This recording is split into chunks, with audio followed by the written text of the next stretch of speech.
Hi, my name is Gordy Hogue, and this is Community Connections. Each of us have stories that help us understand each other and help to bring our community closer together. I have been very fortunate to have met many interesting people. People who've had a positive, profound impact on our community and far beyond. People who've had incredible life experiences and fascinating stories. Community Connections is about these people and about their stories. I'm sure you'll enjoy meeting these amazing people as much as I have. Thank you. Please enjoy. Welcome to Community Connections. My name is Gordy Hogue, and today's guest is a remarkable woman who has had a very positive influence in the lives of so many in our community, our province, and beyond. She is a labor activist. She's the recipient of many accolades, including the United Way of the Lower Mainland's President's Award of Distinction, the Joe Morris Community Service Award. She is a volunteer for Seniors Come Share Society, for the Community Volunteers Income Tax Clinic. In fact, helping others is in her DNA. Welcome, Gwenne Farrell. Thanks, Gordy. It's a delight to have you. Gwenne, you've had so many wonderful accomplishments. You've given so much of your life to so many others. Can you talk about growing up and what influences you think led you to this life of giving? So I have lived in the White Rock, South Surrey area all of my life, born in Peace Arch Hospital. I grew up with a father who was a disabled World War II vet, who was a strong believer in service clubs because of the fact they gave back to their community. And so kind of the mantra we grew up with is no matter how bad it is, there's always someone who is worse off than you. And I think that has always kind of stuck in my mind. I certainly didn't realize when I was younger that it would grow to what it has grown today. But I think that solid foundation of understanding how important your community is and how you have the opportunity to give back to that community kind of made me realize, even growing up when I was younger and volunteering to where I am now, where volunteering has become just such an essential part of my life. And I really give my dad credit for instilling that in me. So can you talk about some of the initial volunteering you were doing as you were growing up and in high school? Well, to start with, as a young child, I was only about 8. I got involved with the White Rock Players Club along with my sister. We at the time took dance lessons with this lovely, lovely woman, Riette Hilliard, who put our names forward to be animals in a pantomime. It was actually the last year that the White Rock Players Club took their pantomime to the Queen Elizabeth Theatre, which was one of the highlights of my life ever.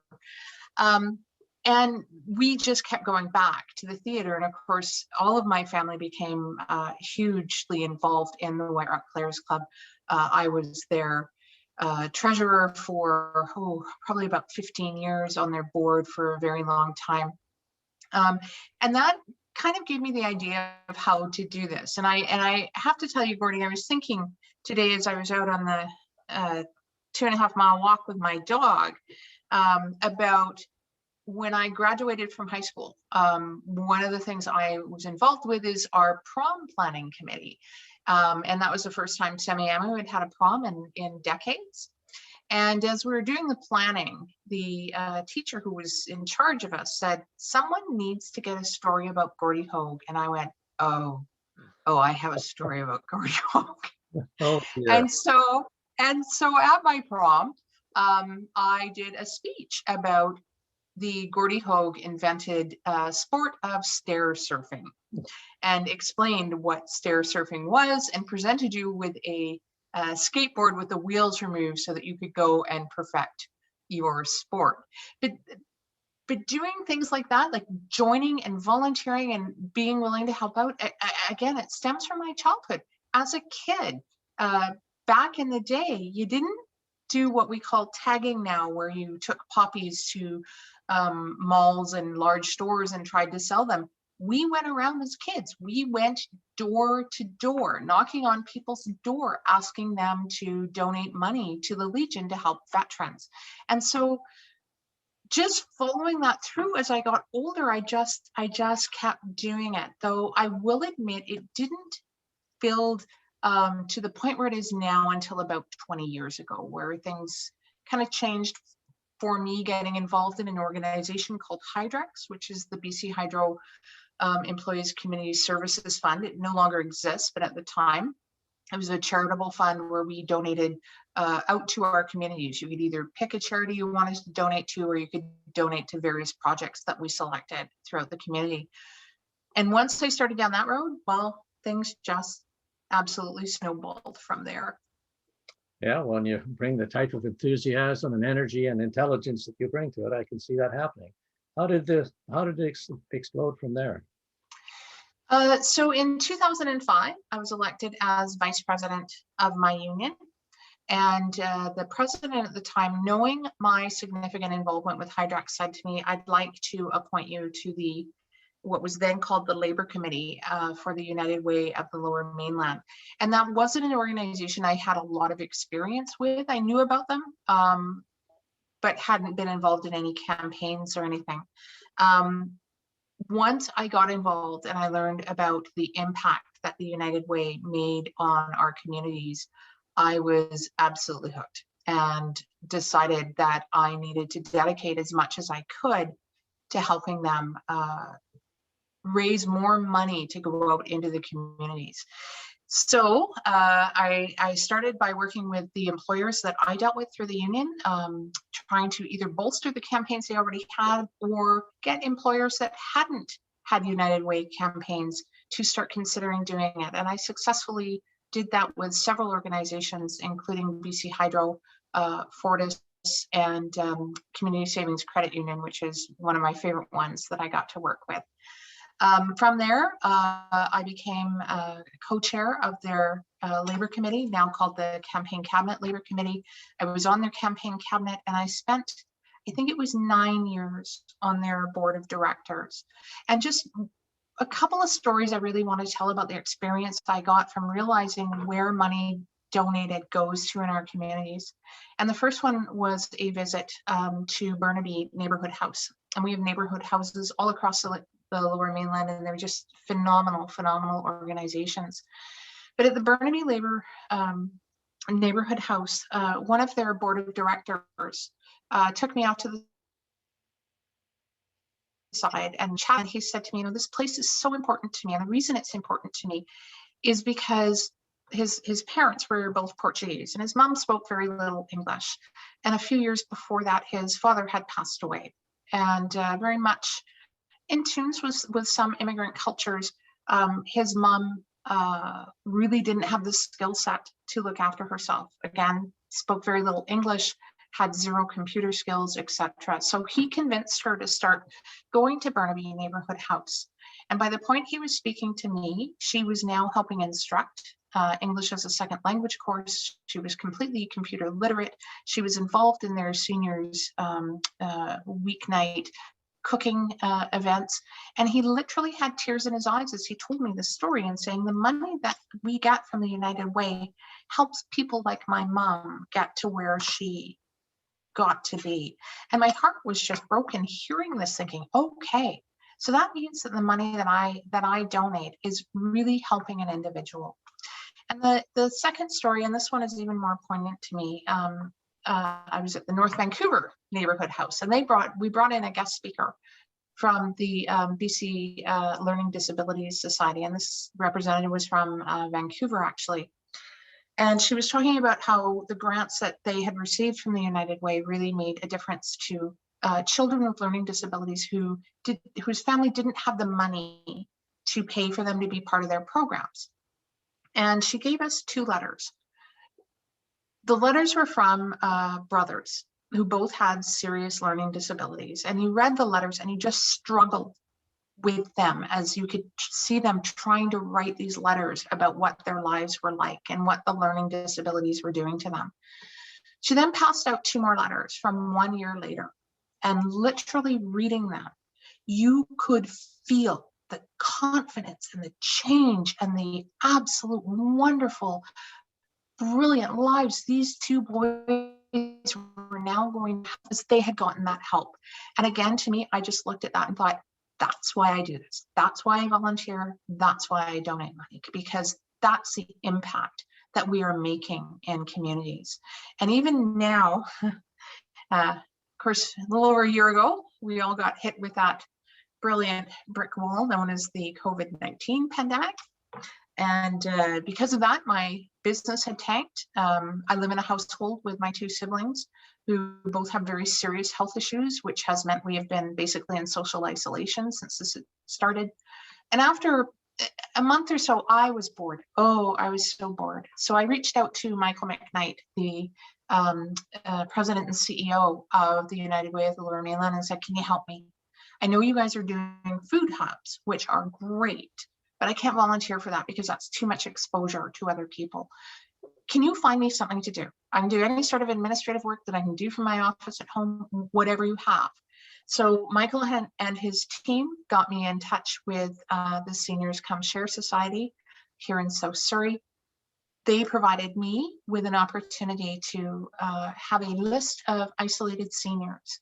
So every Friday, I spend the day phoning these isolated seniors. I learn very quickly, because you're supposed to ask them if there's anything that maybe Come Share can help them with.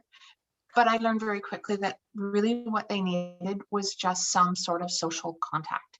They needed to talk. And so over the past year, I have learned pretty much everything there is to know about them. I know about them. I know about their children. I know about their grandchildren. I know about their spouses. And they've learned pretty much the same about me. They all pretty much every week ask me if my husband's been able to come home from the States yet. They were all excited when he did get to come home at Christmas.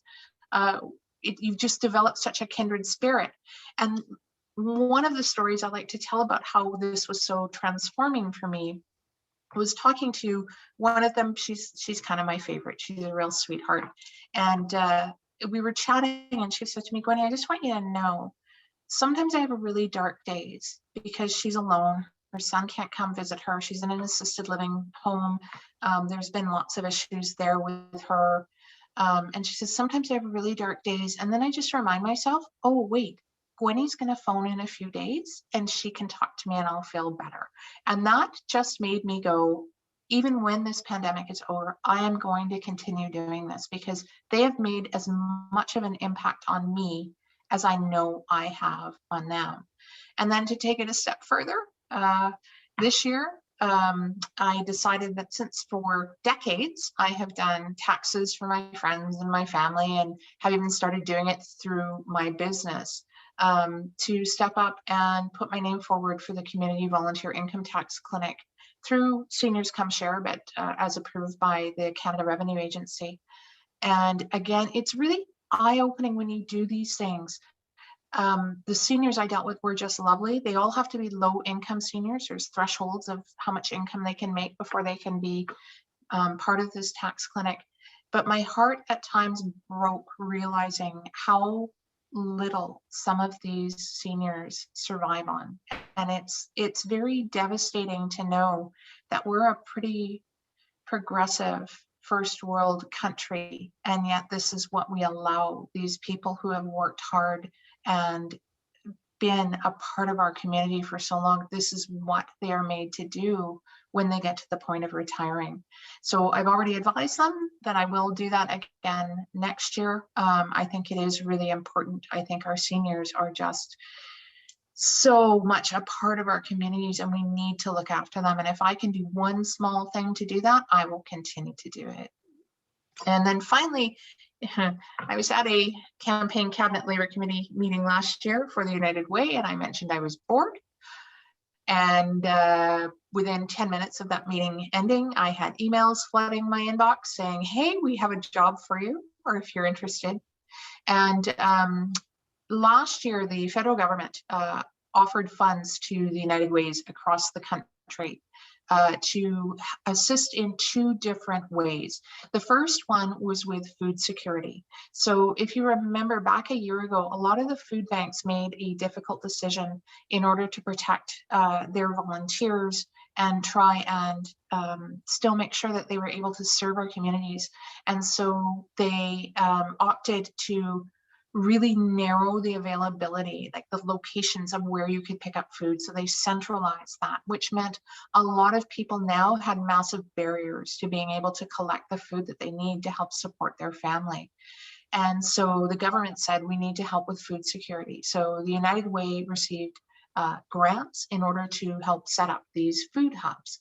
And quite frankly, they managed to set up 152 food hubs. And at this point, they have now delivered 3.6 million prepared meals to people in need. The second stream was for mental health, and in particular, youth mental health. The concern about what this pandemic was doing on our society. And so the United Way asked me if I would be willing to sit on the review panel to review the agencies that were applying for these funds and help allocate them. It was an amazing experience. I learned so much about these nonprofits and what they do in our communities. And we were fortunate that we were able to give funds out, not necessarily strictly for youth, they were a priority, as were Indigenous communities, but to help them fund programs to support people through this. We got a second wave of funding from the federal government, and I was asked to return to help select more organizations. And I can tell you the worst thing I had to do is when they would say, okay, Gwenne, you present on what you think about this organization. And one of them, literally, I went, no, I don't want to, because I think what they're doing is amazing. It just doesn't fit in the criteria of what we're supposed to be using these funds for. And I don't want to say no to them, but I know I have to. It was great. We were able to support community or agencies across communities throughout the Lower Mainland. The United Way of the Lower Mainland covers a very large area. They merged a few years ago with the United Way of the Fraser Valley. So we cover all the way up the valley, all the way up to Hope. And we were able to disperse those funds and as equitably as possible to those communities. And knowing that has helped people get through this horrible time in our history, it was just thrilling to me to be able to be a part of that. So one of the things that comes shining through is your message that helping others in many ways helps those who give. And reciprocal relationship that, and you talked a little bit about that. Can you talk a little bit? You did some international traveling when you were working as in the union movement. Can you talk a little bit about that and the giving you were doing there and the positive impact throughout? So I still sit on an executive committee for a global union federation called Industrial, which represents 52 million workers across the globe. When I first started, I went to an energy workers conference in Stavanger in Norway. And when I got there, I was the first woman from the energy industry from North America who had ever attended one of these conferences. And so they immediately said, oh, we've got a women's panel. We'd love it if you could speak on it and talk about issues in Canada, women's issues in Canada. And I thought, oh, well, great. I just done a significant amount of a bunch of research through BC Hydro, which was technically my employer, about the inequity between men being in higher paying jobs and women being in higher paying jobs. And it was quite astounding. And I had all these stats that I could give them. And I was going to be the last speaker. So the speaker two before me was from Iraq, and she talked about how labor activists would be assassinated. They would walk out of their employer's office and would be assassinated in their parking lot by, they suspected, the government, but they had no proof of that. The woman before me was from Georgia, and she talked about how basically it was still legal for employers to beat and rape their women employees. And I sat there thinking, I'm about to talk about how women don't make enough money. And I don't know how I'm going to do that based on what I just heard. It was devastating to me. And that sold me on why I needed to be part of that organization. I've had some amazing opportunities. I'm currently vice chair of their energy workers sector representing electricity workers across the globe.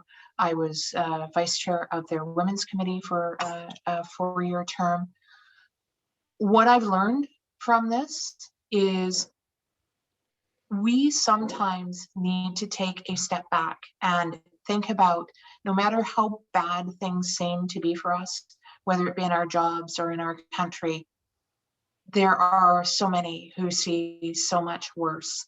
I have a good friend from Zimbabwe who was the president of the electricity workers union there, and she was fired simply because they wanted to raise their minimum wage under their collective agreement from, I believe it was $126 a month to $187 a month, and she was fired for that. I had an awesome opportunity to work with Napoleon Gomez, who was the general secretary of Los Mineros, which is a large mining union in Mexico. Unfortunately, Napoleon and his treasurer, Juan Linares, were persecuted by the government at the time, and Juan was arrested and held in jail for more than 2 years. Napoleon ended up being in exile here in Canada for, I believe, a total of 7 years. And even though their courts had dismissed all charges numerous times, the government refused to release them. Napoleon was actually on the Interpol watch list because of these significant charges. I've had the opportunity to stand at rallies. I did a phenomenal rally against the use of asbestos in Geneva. I've gotten to travel to countries that I never thought I would see, including Turkey, for example, and just learning about these different countries and what they go through, and how it really, I won't say it minimizes what workers go through here in Canada, because we have a lot of issues, but certainly it puts our issues very much into perspective.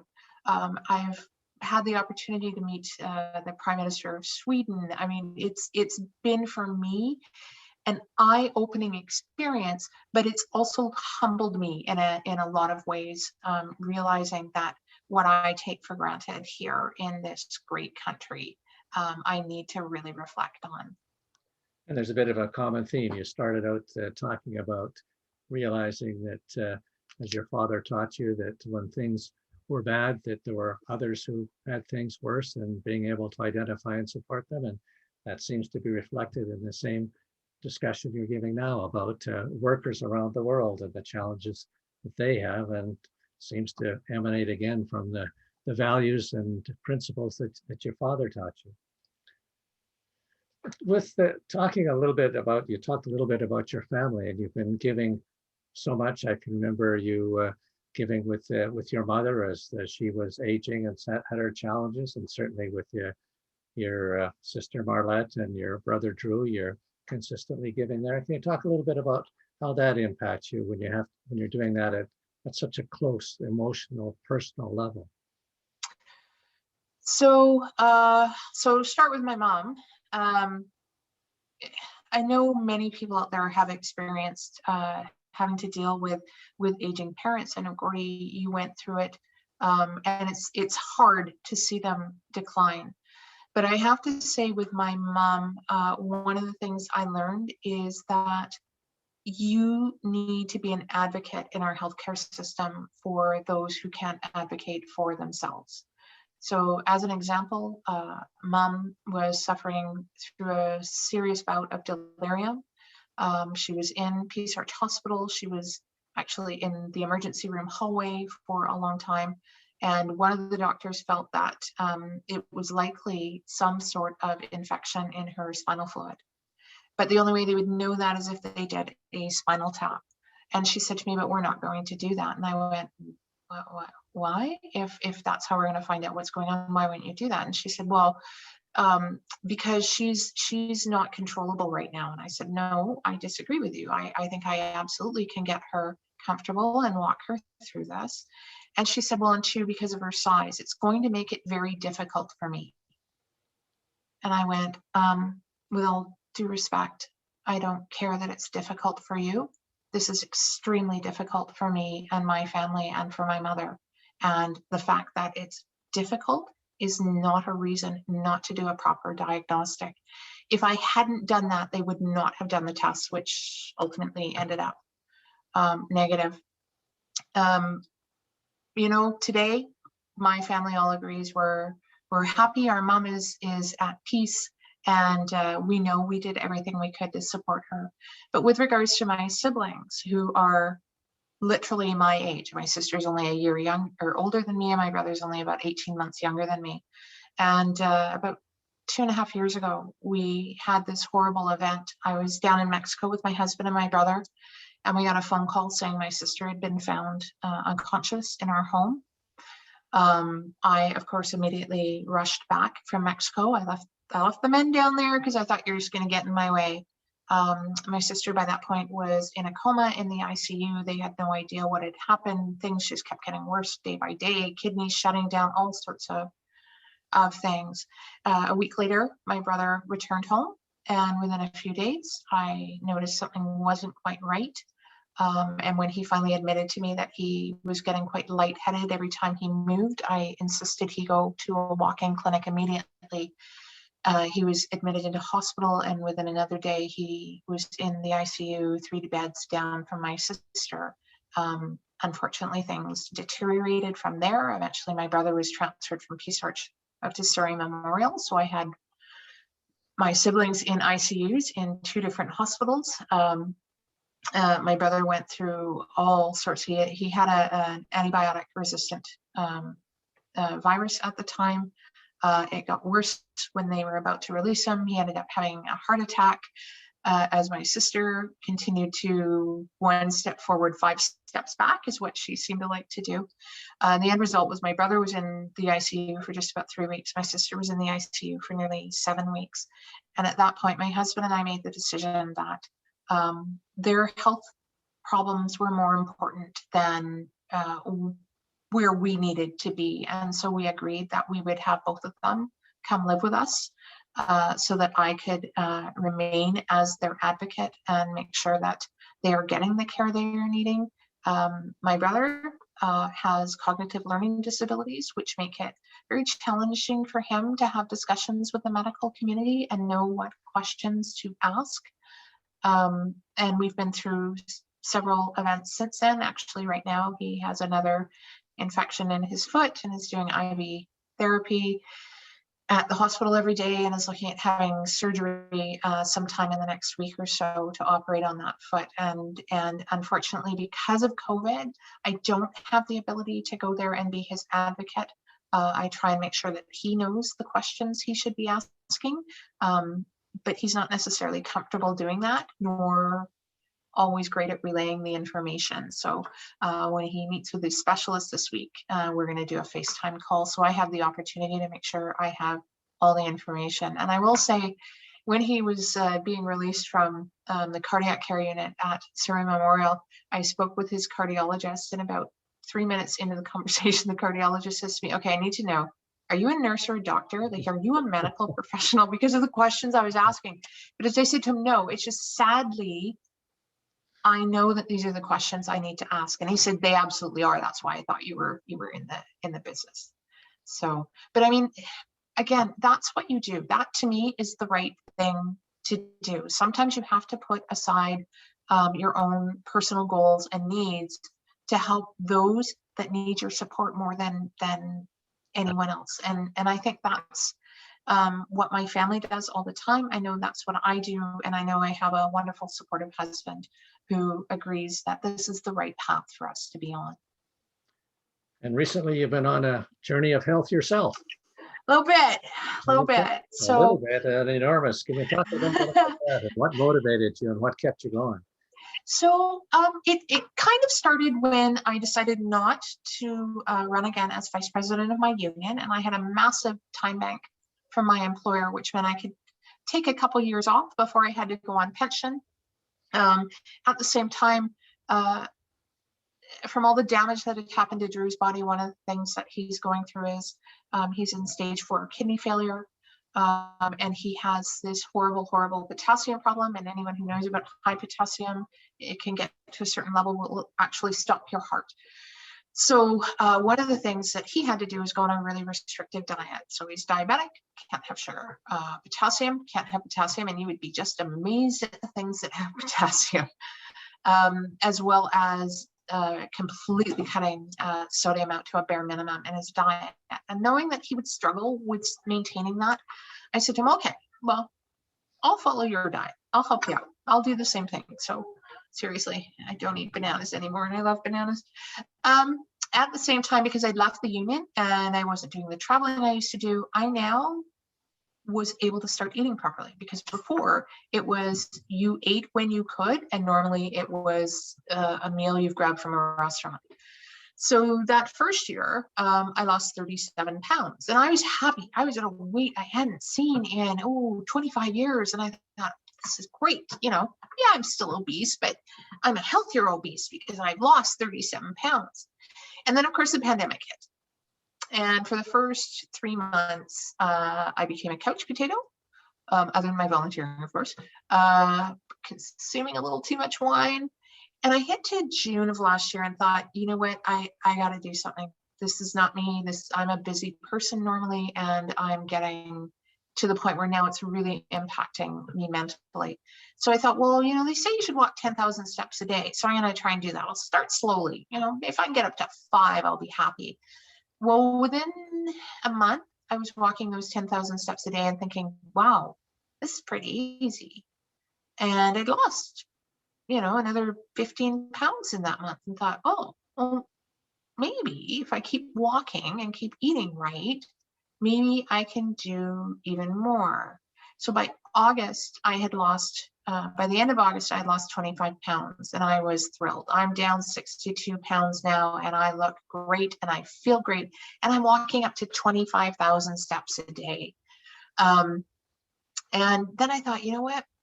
If you lose 20 more pounds, your BMI is going to be in the normal range. So let's set a goal that by the end of the year, you lose those extra 20 pounds. So I did, and I competed in challenges like the United Way Step Up program, where there were some days where I walked 40,000 steps in a day, and I just kept moving. And by Christmas, I had lost that additional 20 pounds, and my BMI was in the normal range. I was feeling great, and I was feeling healthy. So after the holidays, where I had given myself a bit of a break and knew that, might put on a couple pounds, but no big deal. The goal was to lose them again by January. So within the first 10 days of January, I'd lost the 4 pounds that I gained. And I thought, I wonder if I could run a 10K. I'm 55 years old. I've never run in my life. And you know what? If I'm going to run a 10K, then I want to lose another 10 pounds. So that I'm the same weight I was when I was 18 years old. So got a coach. It's the woman who I used to work with at the union, who's a long distance runner, a very avid runner. And she stepped up immediately and said, okay, I'm going to help you with this. And she tells me what to do. I don't question anything. We're doing this exceptionally slowly because of my age and the fact I have a very arthritic knee, because her ultimate goal is I do a 10K without ever once having an injury. And I'm proud to say by the beginning of March, I'd lost that 10 pounds, well, actually 11. So I've lost a total of 93 pounds. And feel great, with the exception of my bank account, because when you lose 12 dress sizes, you are constantly going shopping for new clothes. But it's been great. And I've started a blog to help other people, because I had so many people on social media saying to me, you were so inspirational. I wish you would tell your full story. And so I've started a blog. It doesn't have tons of followers. I just know I have avid followers who connect with me on a regular basis. And one of them, his wife, reached out to me and said, you inspired the two of us to get moving. And Doug is a retired BC Hydro employee. And she said, Doug went shopping and put on a pair of jeans in a size he hasn't worn since he was in his 20s. And we just want to thank you for getting us doing that. So my goal is, you know what, you don't have to do things the way I did, but if it gets you down a healthier path, it's a great thing to do. For me, it's meant I no longer take any medications. I am healthy. I feel great. And Tom says I look great. You do look great. And Gwenne, you've been your whole life has been a remarkable example of giving and setting models, standing up for people and taking that on yourself. You are remarkable and a real exemplar to so many people. Thank you. Can I just do one more plug? Because Seniors Come Share has become a very important organization for me. And they are doing an art show from May 21st until June 4th. And it features the art of seniors at all skill levels and mediums created during the pandemic. It's called Seniors Inspired. And they are looking for more artists who would like to submit, but we are also hoping that lots of the community will attend. And of course, this will be virtual. So if you are interested in either submitting some artwork or attending the art show, if you could contact Seniors Come Share at 604-531-9400 extension 219. And I will tell you, they're the most, of all the organizations I belong to, they're the ones that are most appreciative of their volunteers. We do all sorts of special events, trivia contests once a week, art classes, you name it. So I really hope we can get the support and help those seniors in our community. Thank you. A great way to end. You've been a marvelous guest and your contributions are just so phenomenal. Thank you so very much, Gwenne. And we'll look forward to watching you in the future. There's much more to come. Thank you for joining us today on Community Connections. Please tune in to our next show as more amazing people share their wonderful stories. If you haven't already, please click on the red subscribe button below, right down there, and view our updates. Feel free to leave any thoughts or comments that you may have. We're always trying to do a better job of connecting this wonderful community. Thanks again for joining, and until next time, keep connecting. Thank you.